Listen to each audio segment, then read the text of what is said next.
How to hard reset OnePlus 10 Pro 5G. Step 1. Firstly, use the power key to disable the OnePlus 10 Pro 5G.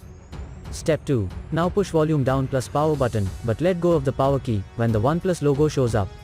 Step 3. From the appearing languages list, click on the English position and the recovery menu will be on the screen then.